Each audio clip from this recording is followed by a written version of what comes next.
വയനാട് കീണിച്ചിറയിൽ തെരുവുനായ ആക്രമണം. 4.5 വയസ്സുകാരനെ തെരുവുനായ ആക്രമിച്ചു. കഴുത്തിന് പരിക്കേറ്റ കുട്ടി ബത്തേരി താലൂക്ക് ആശുപത്രിയിൽ ചികിത്സയിലാണ്.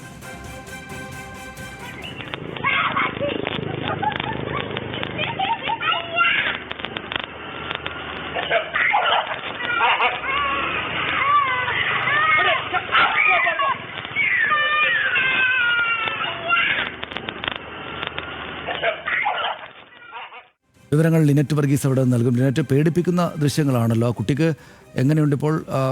വല്ലാത്തോതിൽ ആക്രമിക്കപ്പെട്ടു. ഒരു ബൈക്ക്, ആ സ്കൂട്ടർക്കാരൻ അപ്പോൾ വന്നില്ലായിരുന്നെങ്കിൽ കുഞ്ഞ് വല്ലാതെ പരിക്കേറ്റേനെ അല്ലേ?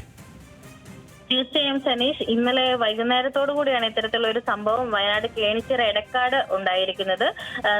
സനീഷ് പറഞ്ഞതുപോലെ ആ ഒരു സ്കൂട്ടർ യാത്രികൻ വന്നില്ലായിരുന്നെങ്കിൽ വലിയ രീതിയിലുള്ള പരിക്കുകൾ കുട്ടിക്ക് ഉണ്ടായേനെ. അതോടൊപ്പം നമ്മൾ ഈ CCTV ദൃശ്യങ്ങൾ പരിശോധിക്കുമ്പോൾ മനസ്സിലാകുന്നത് ഈ ഒരു കുട്ടി മാത്രമല്ല, 3 കുട്ടികളാണ് അവിടെ കളിച്ചുകൊണ്ടിരുന്നത്. അതിനിടയിലാണ് തെരുവുനായ ആക്രമിക്കുന്ന ഒരു സംഭവം ഉണ്ടാകുന്നത്.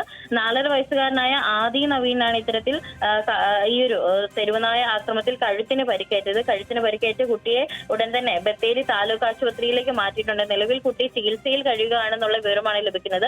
ആരോഗ്യ പ്രശ്നങ്ങളൊന്നും തന്നെ ഇല്ല എന്ന് മാതാപിതാക്കൾ പറയുന്നുണ്ട്.